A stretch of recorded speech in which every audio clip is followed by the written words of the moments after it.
Welcome back to Headingley for our latest episode of Box 2 in partnership with Best Western Hotels GB, supporting local, proudly independent hotels. How many pairs of trainers you got now, Donald? 42, but my mum still buys me boots. Welcome back to Box 2 in partnership with Best Western's Hotel GB. I'm James Jones-Buchanan and this is James Donaldson of the Leeds Rhinos men's team, a man very much after my own heart. Back rower, a grafter, one of those who does all the hard yards for his teammates. Let's jump into yesterday's game against Warrington.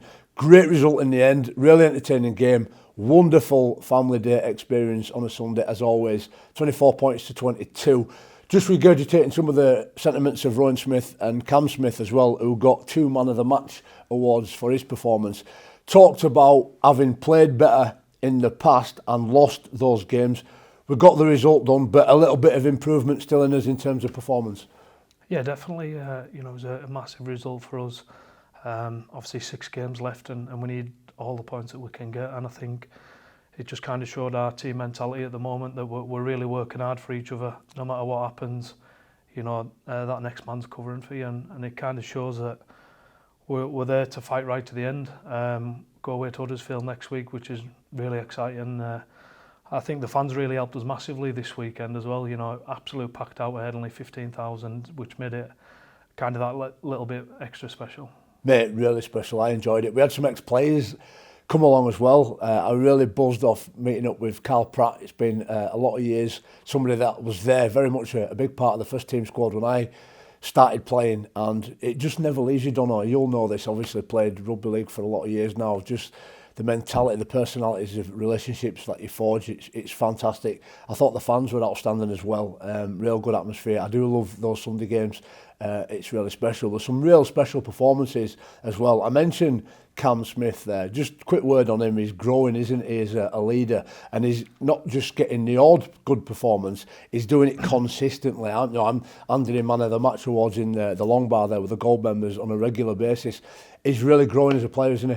Massively. He's been unbelievable this season, what he's bringing the team, and obviously moving into that that leadership role as well. I think he's doing a brilliant job with that as well. Yeah. Obviously there's not a lot of older players in the team as much as there has been in the past, with that generation kind of turning over now, but I think Cam's really stepping forward into that, and we're seeing it in his performance as well, that he's not just leading by words, he's leading by actions. Mate, thinking about back row partnerships, Gaz Ellis come to the game. He was there, had a good catch up with him, reminisced on some old memories. And I was just thinking, James Bentley, unbelievable try. And I look at that Nene McDonald offload round his back, and he picks that up and he gets the fruits of that particular labour. And I'm just wondering about you as a back row, some of the relationships that you forge with other players. Like me, you're very competitive. In fact, I remember me and you having a bit of a compete off in a bit of a CrossFit exercise in one of my final sessions, and I think I just pipped him and he wasn't happy. And I didn't even know if he'd noticed, but you come after me, didn't you? Yeah, afterwards as well. But just gives a bit of a word on Bentos and some other players that you sort of admire, look up to, work with in your role. Yeah, throughout the squad, there's a lot of, like I said, young players really coming through, and I'm saying young mid-20s. Yeah. Mikolai, Cam Smith. I love working with them sorts of people. Jared O'Connor, kind of come through. Yeah. With you and myself, that he's really pushing the boundaries now of the team and trying to push that mentality as well, and the standards. Yep. Within the team, which is massive. But the connections are growing stronger throughout the team as well, with these, like I said, this new generation coming through, and I think that's really, taking the team to a different place, and I suppose preparing us for what's to come this next few years. It's all about perpetuity, mate, bringing those new people through. Great as well to see Luke Hooley scoring a try. Lots of magnificent performances right throughout. Look, some other games as well. The women picked up a really big win off the back of that Wembley loss there, 58 points to 10 against Warrington. Reserves just a marginal loss there, 18 points to 16. PDRL won a game against Salford and lost one against Warrington, so 50-50 there. But talking to Ed Bates this morning, and he was talking about some of the developmental players that are coming through. The squad's really grown. Unfortunately, our wheelchair rugby league team went down to the Catalan Dragons. I think it was 66 points to 20. But again, you know, it's grown exponentially. The under the surface of the Leeds Rhinos brand, it's really bubbling over, and I guess that leads into the next thing I want to talk about, which is your 1 year extension and a testimonial to come on the back of that. I'm really excited about being involved. Hopefully, if I can, Donald, support you in that. I was fortunate to have 2 testimonials. I think JP jumped on back of both of them and distracted a bit of attention. But I'm going to give you all the knowledge that I can to support you and celebrate what's been an amazing career, because you've played more games for Leeds than both Bradford and OKR. So Leeds is definitely your club. When you do your reunions, you've got to come back to Rhinos. But yeah, just tell us about the excitement, how you feel about signing that 1 more year and having a testimonial in there. Yeah, I'm over the moon about it, obviously. Leeds is my home now. Yeah. I live in Leeds. Since I've come to the club, it's kind of, I would say, changed my life in so many ways, whether it's on the field or off the field as well, you know, and I've got so much to be grateful, you know, to this club for, especially, you know, moving forward as well. You know, I still feel like I've got, you know, a lot of experience that I can bring, you know, to help players within the squad, you know, to grow, whether it's on training, pushing the standards, and just keep doing what I'm doing, really, you know, trying to, you know, bring the team closer together. You know, that team mentality is something that I try and encourage around the players as well. And yeah, over the moon to get a testimonial as well. I think it's really a reward for myself. You know, I've had a lot of tough times throughout my career, but I've stuck by it, and I've always let my hard work, you know, try and do the talking and keep me in there. You know, moving away from home at 16, you know, I've dedicated all my life to rugby. You know what I mean? And there were so many times when, you know, it could have turned my career. You know, but you know, I'm really proud that, you know, I stuck in, and it feels like I'm getting the rewards from it on the back of it now with a testimonial to celebrate all that. Mate, you are a real cultural architect, and I mean by one of those people that inspires others as to what values really look like, good values and principles. And mate, I'm getting goosebumps now because I've known you a fair while now. In fact, I remember when you were coming through as this real good young Cumbrian lad.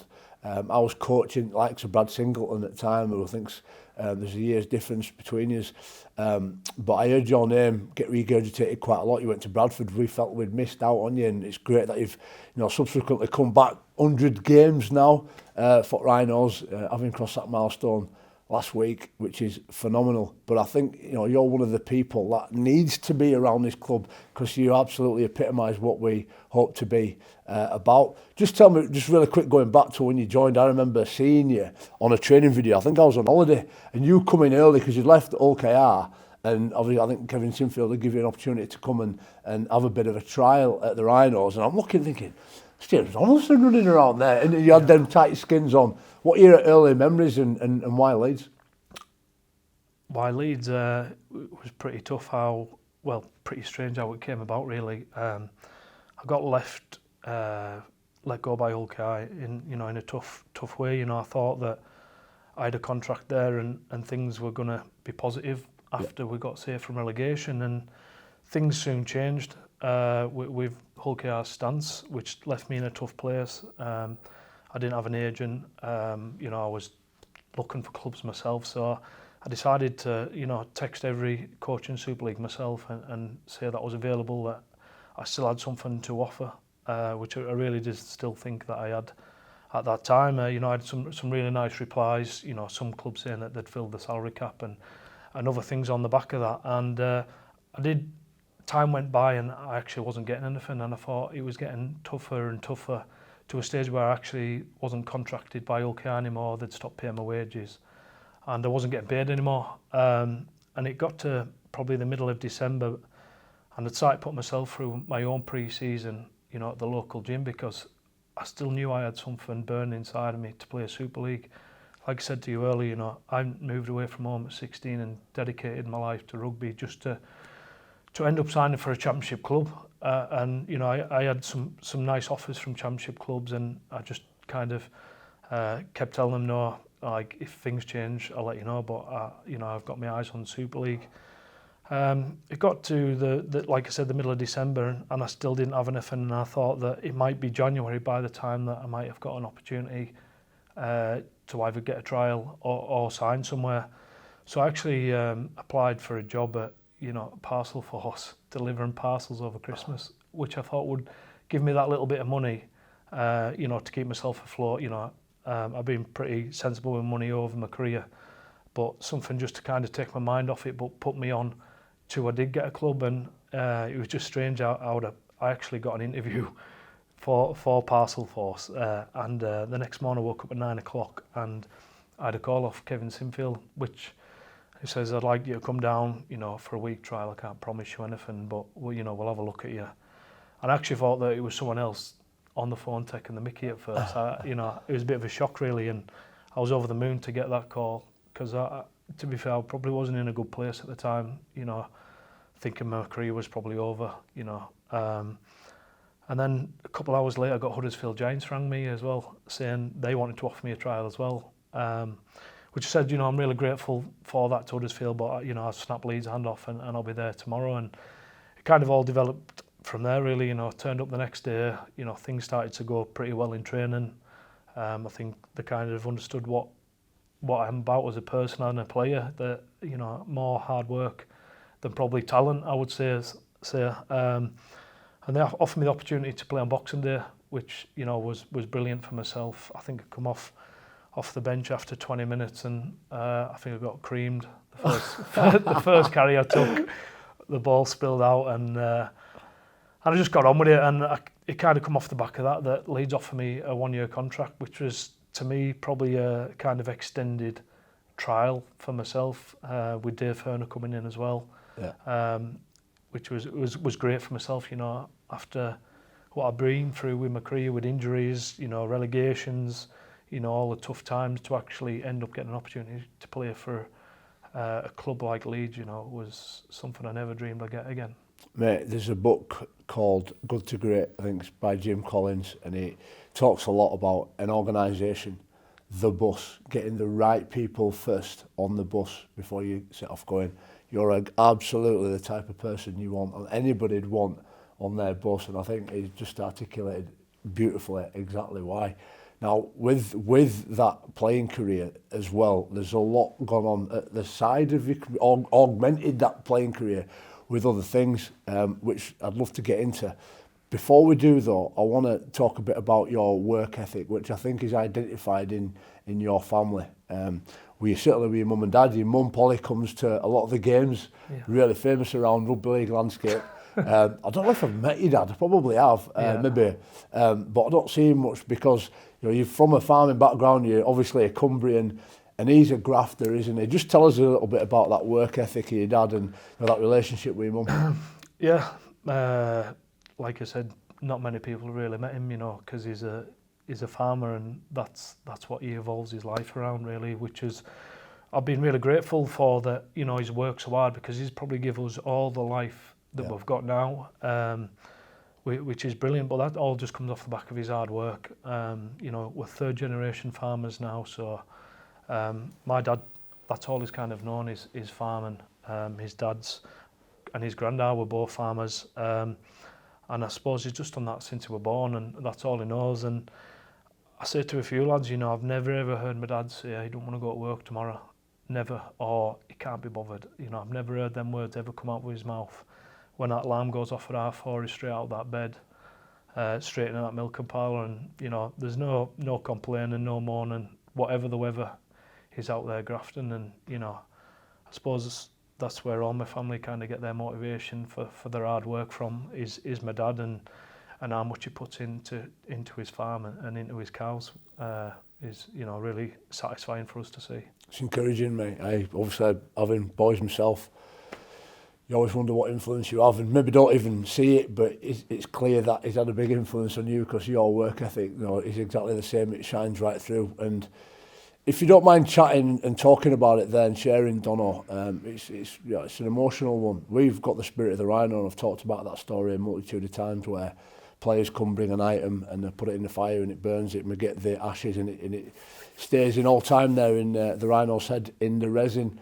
You told a story, I remember, at the beginning about your brother and about your family, and an accident, an incident that happened there. That's obviously changed the course of your lives as a family, and a lot of the motivation around why you do certain things. Is it something you don't mind sharing? No. Yeah, my brother happened to be in an accident on our family farm. I think it was around 23 at the time. We were putting a building up, and we put the metal framework up, and we're putting the wooden beams across, probably about 30, 40 foot up in the air. My brother was down on the floor when one of the pieces of wood seemed to tumble down the steel frame. My brother was on the floor picking a tape measure up when the piece of wood, hit him on the back of the neck. Yeah. Which we weren't sure what really happened at the time. My dad was up 30 foot in the air in a bucket, attaching these pieces of wood when it happened. So my dad managed to get down. My brother was laid there and says, I can't move. So he was airlifted off the farm and flown straight to Newcastle intensive care, where he'd broke his neck and snapped his spinal cord, which took some time to kind of figure out what actually was going on. I remember getting to the hospital in Newcastle, and he was in an induced coma at the time with the metal frame round, with obviously holding his neck in place. He'd had his neck fixed up and a few other bits, but we weren't really sure what was to come in the future. He later got moved to Thomas Cook Hospital in Middlesbrough, which was a spinalist specialist unit, which were brilliant for my brother.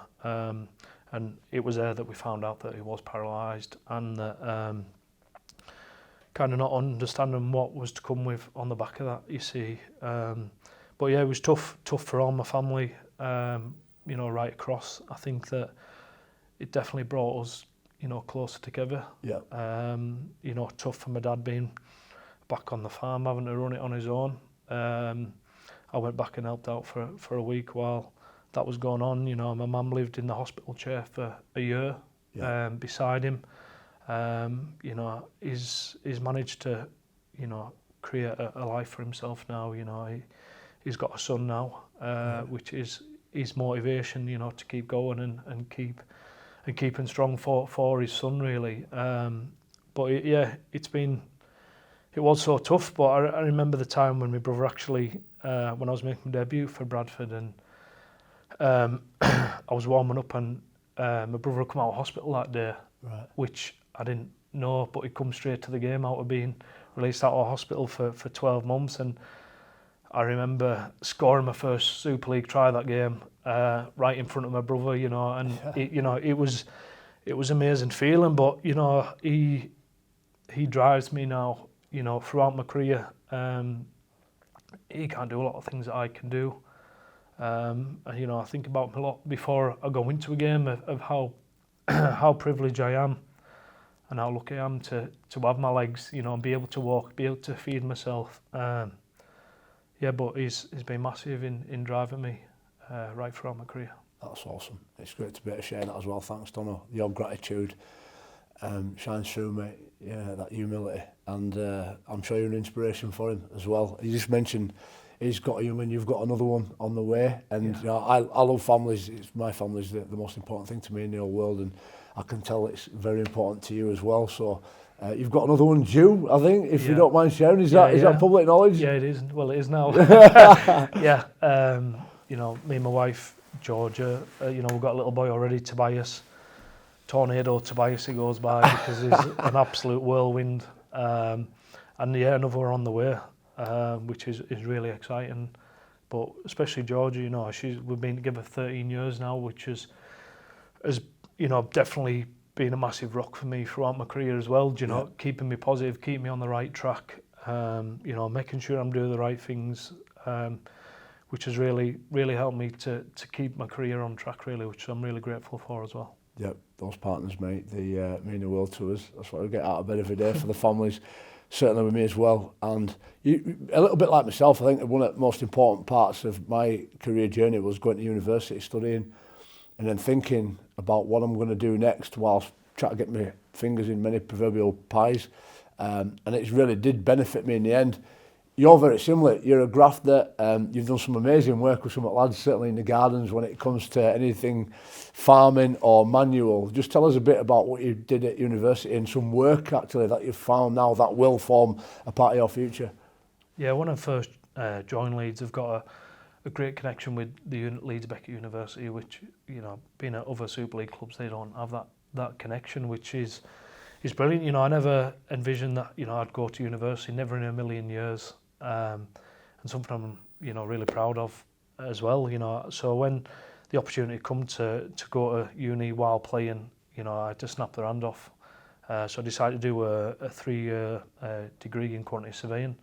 You know, I'm not the best with, you know, writing letters and all them sort of thing, but I'm brilliant with numbers, so I thought that'll be right up my track. So I decided to take it on full time while playing full time at Leeds. You know, I wasn't sure how long I was going to be at Leeds at the time.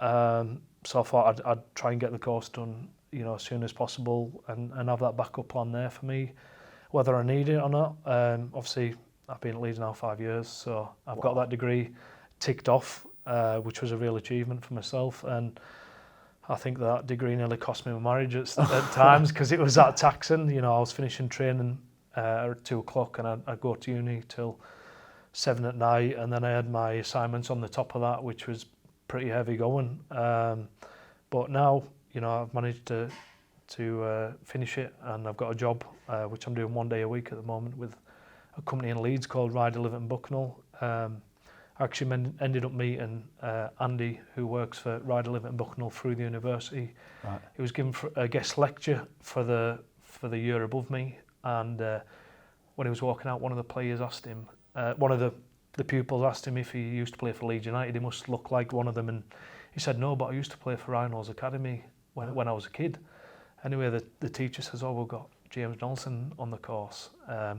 Andy says, pass him my number, and I've met him for a coffee, and he kind of mentored me through the back end of uni, you know, helping me out, and it's actually led to an opportunity to work with his company now, which has been, I suppose, really enjoyable for myself. You know, on my days off, you know, you find it easy to sit yourself in a coffee shop, which I really do enjoy as well. But it's even more, you know, satisfying to be, you know, putting something into my future as well, which I found I've done. And you know, they've got an offices in Leeds and London, all over the country, some in Australia, Saudi Arabia. So we've been working on some really exciting projects over in Saudi. One's called the Line. We're building an Olympic training centre, 5 football stadiums, which is really exciting. So I've been trying to hint at a trip over to see these projects at some point. But yeah, really enjoying it, and kind of takes my mind off rugby when I'm not at training, which is, you know, something that really helps me, you know, to put my energy into rugby when I'm here, because I'm taking my mind off it on my days off.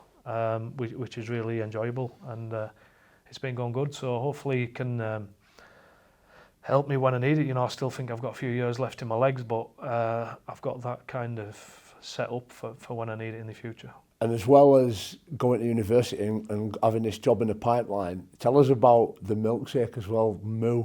I love it. You brought a load of samples, and it's basically, you know, it's like milkshake, but proper milk.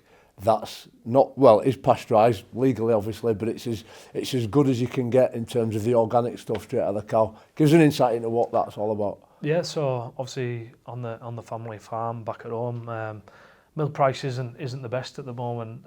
So my mum came up with this idea that she wanted to get this milk vendor, which has been brilliant, you know, for the community in West Cumbria as well. So on the first 10 cows on a morning, the milk's taken from them and put in we call it a pasteuriser. All that is heated up to 65 degrees, cooled down to 4 degrees, and put in a vendor where people can come. They can buy a branded bottle with Moose on the Moor on.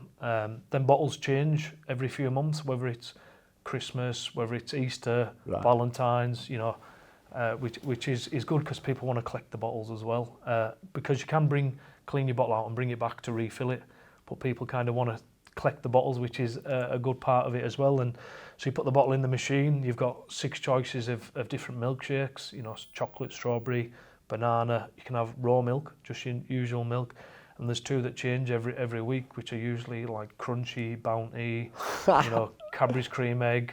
They do Halloween ones, so they might say the strawberry, but they might be like green or something like that. So it's just kind of added a bow onto the farm, but it's also really satisfying to see people turning up. Sometimes I wake up at 6 a.m. when I'm up there, and people are queuing waiting for it to open at 6 o'clock, and it shuts at 10 at night, which has been brilliant really for the farm and added a bow to it. And we've recently got a raw coffee vendor, raw milk coffee vendor now, so that's been added, and I think there's probably an ice cream vendor in the pipeline in the future. Mate, I reckon they'd fly. We need to get them down here in like a big shipping container and sell them at games or in some sort of supermarket car park. I'm telling you, mate, it's popular. The challenge though is that the milk, it's got a shelf life, hasn't it? Because it's pasteurised at the minimum legal to keep it as pure as you can, essentially. What's your favourite flavour? I drink strawberry usually, and if I'm not on strawberry, I just go with one of the specials on every week just to try a different one. Reese and Cam Smith, they seem to love their chocolate because they have me bringing it down. So I'm turning into training with like 5, cooling boxes, absolute rammed with milkshakes when I go up there. I get requests. Even fans message me over Instagram and ask how they can get hold of them. But it's only on the farm in Cumbria. But hopefully we might be able to do something with a testimonial to bring some down to Headingley and get the fans to try them as well. Awesome. I'm definitely having some. My boys will do as well. It's no coincidence you're talking about yourself with the milkshake, you're talking about Cam Smith with his coffee, Nenny McDonald with his honey. I think there's something on there, mate, a big gap in the market. You mentioned Testimonial. Obviously Testimonial is a great opportunity to celebrate your career, your memories, the people that you've been on that journey with. What events have you got lined up, or are you still working on that? What do you see for the next sort of 12 months? Obviously it's a 3-month testimonial, so it'll start in December. So I think the first event that I'll be having is a Christmas party at Headingley on the 13th of December, which is a Wednesday. And that's when we'll have a get-together for the first time, which will be up at the stadium. And then I'll have a game in the end of January, I think. And at some point we'll try and take something up to Cumbria to kind of put something on up there, but also try and give a bit back to the community up in Cumbria and hopefully take the team up there with us, do some coaching with the kids and try and give a little bit back as well. Class. And then long term, don't know, like I always try to surround myself with great people and people like you. And I've got this real sense of whatever you do next is going to be extremely successful. Have you got a bit of a short-term plan or a bit of a vision, a dream of who and what you might want to be down the line in 5-10 years' time? Do you know what? I haven't really actually looked probably that far forward. It's only probably come to a light that I've actually got a plan for my future in this last year, really. I want to play, at Leeds for as long as I can until I actually, hold my hand up and say that I don't think that I can play the standard anymore. And I suppose, like I said, I've got that quantity surveying in there. I think that it'll always be hard work that gets me to wherever I want to be, and just kind of be a people person, really. I seem to be doing a lot more networking now than I've ever done. Just meeting new people, meeting their ideas, and try to be, like you said, around good people and people that drive you forward in the future. Well, we can look as far forward as the 27th of August, this Sunday coming up, because we've got a game at the John Smith Stadium against Huddersfield Giants. In and around where we are in the league position, obviously they've had a bit of a resurgence, not so good performance last time out, but they've got a good roster, haven't they? They've got a good squad, they're always going to be a challenge. What's the thinking for Huddersfield Giants this week? I think it's that mentality that I spoke about, everyone working hard for each other. Yeah. And that seems to make the difference for us. I've always realised that when we've played our best rugby, even last year on that run to the grand final, that you come off the back of everyone working hard for each other, and if you miss a tackle, your mate's going to be there. And I think that it's going to be a massive game this Sunday. If we can get our fans there, in numbers, I'm sure we'll have a lot more fans than Huddersfield have out there, and try and create an atmosphere to really get the boys going, because we feed off that energy as well. And I suppose it's a really exciting opportunity as well to go to Huddersfield, and we're kind of in and out of form, but we feel like we can really push on to try and play our best rugby towards the back end of the year now. I've got some great memories of some big games at Huddersfield, and he said it himself, the man. The fans are outstanding. Give players like myself and James Donaldson, myself back in the day, loads of energy, and I think we're two type of players that need that energy as well, getting through the hard graft. We were reminiscing earlier about our fingers. We've got the same sort of injury on the same finger, on the same hand. We'll show you a bit of a screenshot of what that looks like, and you can decide which one's worst. But mate, James Donaldson, thank you very much for joining me on Box 2. It's been a pleasure, mate. I'm inspired, educated and entertained as always. Hope you guys have a wonderful week, and I hope, like Donald says, you can get down to the John Smith Stadium on Sunday, support our boys and bring that energy. In the meantime, have a wonderful week. God bless.